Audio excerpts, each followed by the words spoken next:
Switch Headz Audio presents The Legend of Zelda, Pathways to the Future, written by David Howe and Alan Crawford. Mrs. Mitchell's class, Carroll Intermediate School, 2000 to 2001. Narrated by David Howe. Dedicated to Shigeru Miyamoto. Prologue. "Tell us the story again, Grandpa," the boy shouted. "Yes," everyone said in unison. "Oh," the old man groaned. "You've heard it many a time before." "But we love it," yelled a girl. Again, everyone agreed. "Well, if you like it that much, I'll tell it again. But my children, my time is coming to a close. I will tell you one part, and one part only." "Why?" asked the little boy. The old man smiled, his pearly whites shining in the firelight. "That," he said, "you will find out when you're older."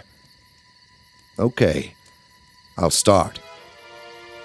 This is a time when magic filled the air, romance was full, and evil lurked around every corner. It was a place that no longer exists. It was the kingdom of Hyrule. Many adventures took place there, and this, in my opinion, is the best. So, everyone gather near as I tell the story, the epic tale of the Legend of Zelda. Chapter 1. "Hey, slow down, Epona," I said as I pulled on the reins. She stopped. "Let's go to the forest," I said while patting her on the head, "to find Navi." Navi was my fairy, but she went her way and I went mine, and we split up. Before she went, she said I could visit her any time, so that's where I'm going. You're probably wondering who I am. My name is Link, and I'm an 11-year-old Hylian. I just saved Hyrule in the future, but that's a different story. "Okay, Epona, let's go." I kicked her side and she started running. But as she was building up speed, she tripped on a rock. I flew off her, head first, and I knew I was going to die. The ground was rushing up at me. When I should have hit the ground, I fell right through instead. I was falling into a cave I'd never seen before. "Ugh!" I grunted as I landed on a bunch of thorny bushes. "Ow!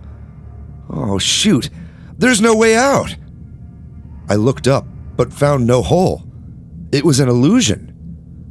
"What am I gonna do?" I yelled at no one as I leaned against the cave wall. Something happened.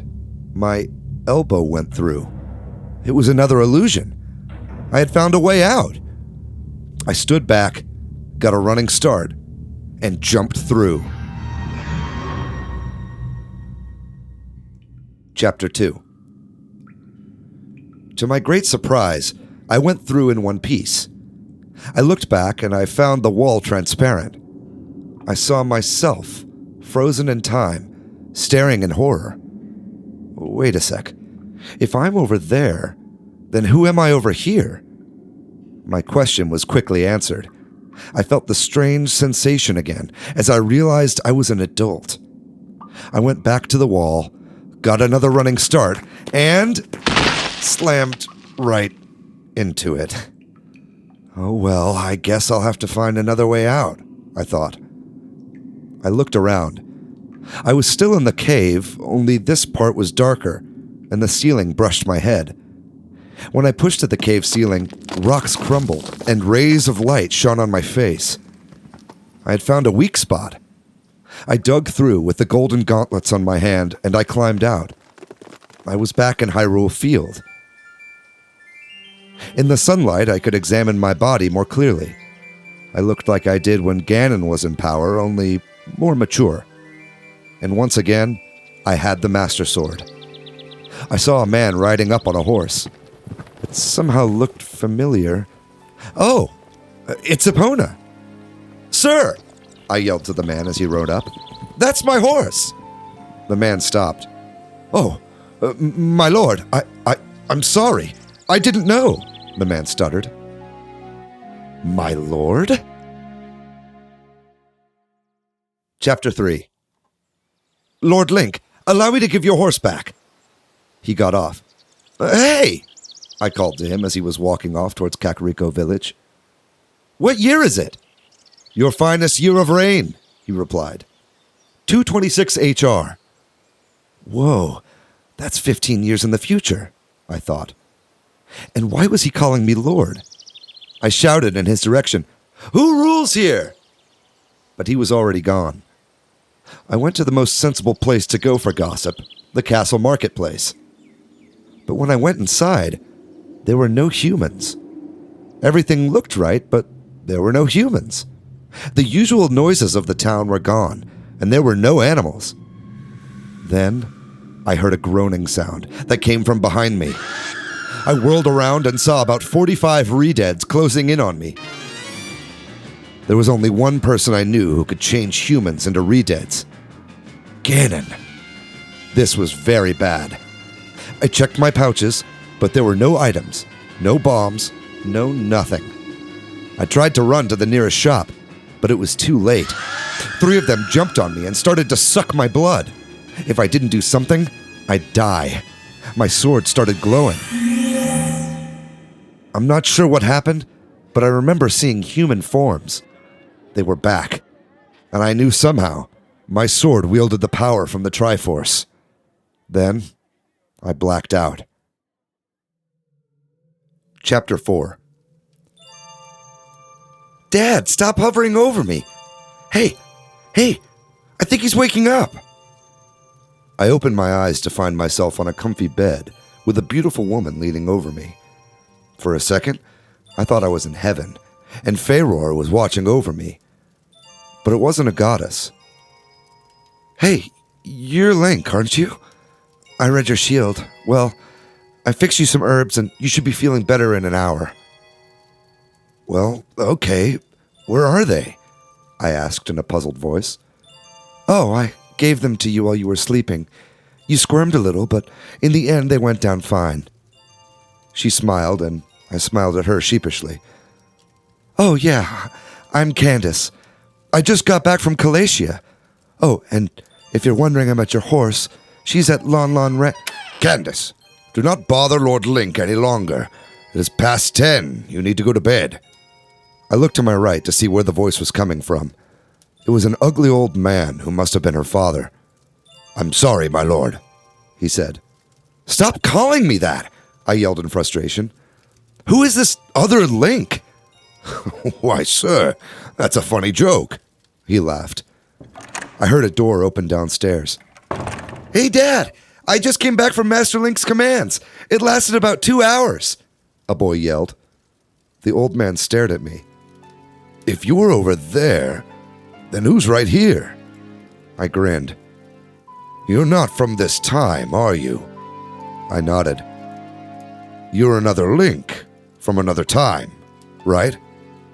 I nodded. Let's converse, he said. Chapter 5. I told him my story, everything from Ganon to the cave, and once I finished, he seemed impressed. Well, let me tell you what's happening now. 15 years ago, when you defeated Ganon, a shard of him was left behind. Somehow he found you and infested your body. You and Ganon shared a body until you eventually became evil. You took over the Triforce and grasped Hyrule for your own selfish greed. So, whatever your Link has, I have too, I said, thinking back upon the event at the market yesterday with my sword. Right, he said. So you sent out magical creatures to invade the land and made everyone your slaves. Your power spread to Calatia, Tyrannus, and Brandish, where dark forces control humans. Many of us lost loved ones, and some were unfortunately turned into Headz to do your evil bidding. You kidnapped Princess Zelda against her will because you have always loved her. But since you have turned evil, she has not loved you back. Of course, it is not you now, but it will be in the future unless you change it. The Shard of Ganon will find you. In 5 years, you will be totally consumed by evil. An old prophecy says that the mirror will come from the past to the future to vanquish the evil and save the land. Go, Link. Destroy the evil Link and rid the land of Ganon's evil once and for all. But first, go to the forest. Someone is waiting for you. Chapter 6. I spent the night, but left early in the morning. I went to Lon Lon Ranch to get my horse. When I got there, it was on fire. A moblin trio was throwing flaming clubs into the barn and house. Another group was attacking the animals. I then saw Malin in the attic window, consumed by raging flames. "Help!" she yelled in a muffled voice. "Hang on," I told her. Running too fast for the moblins, I hacked at the door and entered the flaming house. It was chaos. As I dodged burning wood, I climbed the stairs. I busted open the hatch to get into the attic. Smoke engulfed the whole room. I fell to the floor and crawled on my stomach to Malin at the corner of the room. Malin, stay calm." She was lying on the floor, coughing. I kicked at the window and it shattered. I grabbed Malin and made the biggest jump of my life out the window. "Malin, go get the animals. I'll take care of the moblins," I said when we landed. She nodded and headed out towards the pasture. "Hey!" I called to the moblins. "Come get me, you monsters!" They came, and that was the last decision they ever made. They were all dead in a few minutes. After we put out the fire, Malin thanked me. I got Epona, and I left. Chapter 7. I rode Epona to Kokiri Forest, like the old man said. I still didn't know who was waiting for me, though. When I arrived, I left Epona at the tree opening and walked in. I expected everyone to cheer when I walked back on my home ground, but no one seemed happy to see me. In fact, they seemed terrified. The kids scurried into their homes. I had forgotten about the other Link. Only one Kokiri stayed, my childhood rival, Mido. "You just can't stay out of trouble, can you, Link? First the Deku Tree, then Hyrule, now us. I don't know what Saria ever saw in you." "What?" I was mad at him. "That's not me. I'm another Link." "Ha ha ha. Very funny. Look, there are Kokiri dying here because of you." He stared at me in disgust. "If you're going to the Lost Woods, I won't let you." He bowed and spat at my feet. "My lord." This made me mad. Son of a... I ran at him at full speed and with all my might punched him right in the stomach before he could flinch. I stepped back as he fell to his knees. "Ugh," he grunted in pain. "I always wanted to do that. Not so cocky when you're down on the ground. All hail the mighty Mido, king of the dirt," I said to the groaning Kokiri in a sarcastic voice. I wasted no more time with him, but could tell he was badly damaged, inside and out. As I neared the woods, I took one more look at the pitiful Mido and walked through the tree trunk opening. Chapter 8. Once I entered the Lost Woods, I heard a familiar tune on the flute. I remembered it as Saria's song. The memories that song brought back were overwhelming. I had to stop and weep for a moment. When I was composed, I moved towards the source of the music. I found a familiar old friend, the Skull Kid. "Hey, man!" I shouted over the music, but he ignored me. "Oh, yeah." I hit my head. "You have to play Saria's song to talk to him." I pulled out my ocarina and played the lovely tune.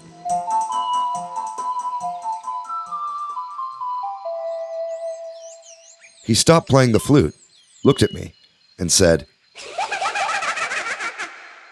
"Hey, Link, what brings you here?" "Oh," I started. "I'm looking for the forest temple. Can you take me there?" "Oh, yeah, sure. I go there all the time." My heart leapt. "Lead the way," I said. We marched through the Lost Woods, and when we got to the sacred forest meadow, I expected a wolfo, but none came. All that was found were empty passageways. As he led me down the twisted corridors, we finally got to the stairs. We walked up the large staircase and down one last corridor to finally reach the forest temple. Chapter 9. "See ya, Link," said the Skull Kid as he disappeared. "Wait!" I cried, but he was gone. I went to the stump where Saria always sat and waited. There were so many memories. I remember when we came back here once and almost got ourselves killed by a Deku scrub. Oh, we were so young and stupid then. And I also remembered when she and I first kissed. We just didn't know what it felt like, so we tried it out. That kiss seemed to last a lifetime. But she's a sage now, so we're just friends.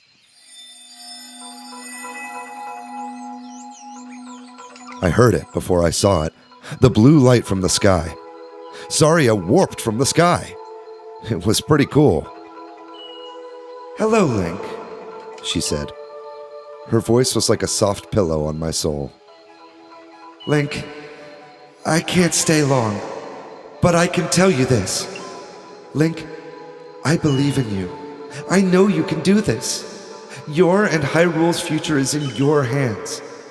Let me give you this song, the melody of the past." She taught me the song, and I felt a magical presence when I learned it. "This song can put you back in the cave as a child, but you must save your future before you do. Link, I will send you to Calatia. The evil one is there. Link, destroy him. For me." Chapter 10. The blue beam lifted me up, and I was in Calatia Castle before I knew it. The castle was, without a doubt, evil. I could feel it in my blood. Well, I stood in front of the closed drawbridge using my hover boots to float over the top of the moat and tried to think of a way to get into the castle. Then it hit me. The Triforce. Yes, that was a way to penetrate the castle. So I used the Triforce of Wisdom to open the drawbridge with ease. The big, heavy drawbridge fell down with a lumbering thud. "Oh, holy goddess," I muttered as I stared inside the castle. The castle was filled with thousands of dark monsters. There were Wizarobes, Lizafoles, Cobrans, Stalfos, Dodongos, Wolfos, Redeads, and even Deku Scrubs. The most terrifying thing was the stuff on stage inside the castle. There was me, Link, in armor of black and a sword that I have never seen before on his back. Next to him was Princess Zelda, wearing a white gown and crying hysterically. A moblin nearby was holding a Bible, and a giant hand was playing the organ. It was obvious they were intending to be married, and in short order. "No!" I yelled, with the words coming out of my mouth before I could even control myself. Every single-headed creature turned to face me. I instinctively took out my sword. The hordes of monsters began to charge. "Ah!" I cried as I was knocked down by about 50 Stalfos. Their skeletal bodies crushed me. "Stop!" I heard the evil Link roar. "This one is mine." Chapter 11. "Come hither, Link." Evil powers took control of my body, and my legs started moving toward the stage against my will. As I stepped on, the princess looked up at me, a look of complete terror on her tear-streaked face. "I'll save you," I mouthed without making a sound. She seemed to understand. "I don't know how you got here, but I know that there is only supposed to be one me, and that is I. So therefore, you must die. I challenge you to a fight to the death," my evil image said. "Fine by me," I replied. He smiled and unsheathed his sword. I did the same. "Begin," he stated, and we charged at each other. He raised his sword and I did too. We both clashed our swords at the same time, but the size and weight of his sword overpowered me. I lost my grip and dropped my sword. He grasped this opportunity to strike. He swung his sword at me. I thought he had missed until I saw the 3-inch bloody gash in my right arm. I saw him preparing for another blow. I glanced at Princess Zelda, and her terrified face told me not to give up. When he geared up for what he thought to be the final attack, I mustered up all my strength and kicked him in the head. "Ugh!" he grunted as he toppled over. He got up, his face full of blood from the force of my heavy boot. "You fight well," he said. "But then again, you're me." Chapter 12. This angered me. I would not let him win. For my destiny and the world's. I summoned up all my power and screamed in fury. I shifted my weight to the front and slashed him through the stomach. He stumbled backwards and grabbed a pillar. This was my chance. I got all the magic I could from the Triforce and screamed, "Sages, give me strength!" I felt energy flow through my blood. I reared back, ran forward, and stabbed the evil Link right in the heart. The sword went through his wicked body and out the other side. Blood dripped from the fatal wound as he fell to his knees. "Link," he stuttered as he took his dying breaths. "Don't become me." He was dead before he hit the ground. The whole castle was silent. But then, one by one, all the monsters in the entire hall started evaporating into the air. The dark castle was suddenly engulfed in a wave of white brilliance. It transformed into a majestical palace. Zelda looked at me, and then jumped on me, hugging me so tight I could hardly breathe. "Link, I so want to be with you, but you better play the song before we mess anything else up. Oh, and Link, because of you, we will always have a future." I nodded. "Goodbye," she said. I took out my Ocarina of Time and played this melody. Down, up, left, down, right, A. "I love you," I told her as I felt my body spinning. And... Chapter 13. I found myself in the cave again. I looked at the wall and saw myself as a kid. The wall rippled as though it was water, and I had thrown a pebble in. I took a deep breath and stepped through. My body merged with the child Link, and my body started shrinking. My legs shortened, and I felt my face changing shape. After a while, I was back, 15 years before, as a kid. The only problem was, I still had no clue on how to get out.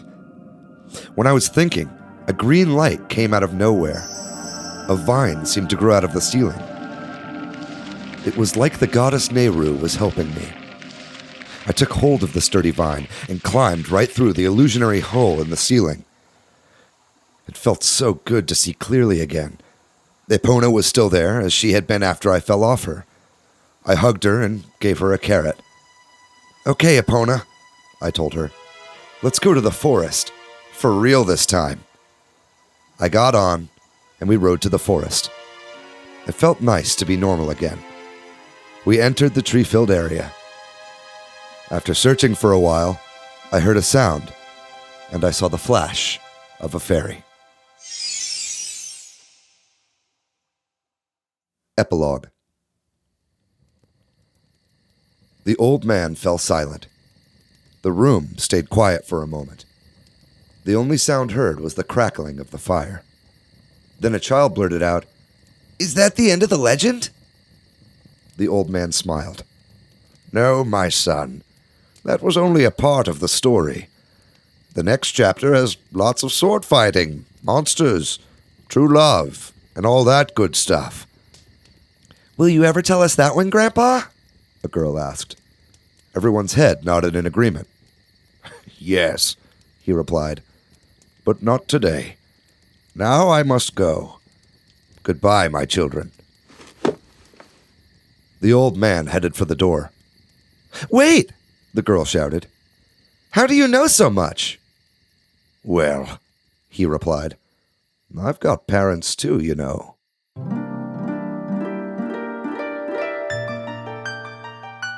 To be continued in The Legend of Zelda Majora's Mask for your Nintendo 64. Switch Headz Audio presents The Legend of Zelda Pathways to the Future, written by David Howe and Alan Crawford, narrated by David Howe.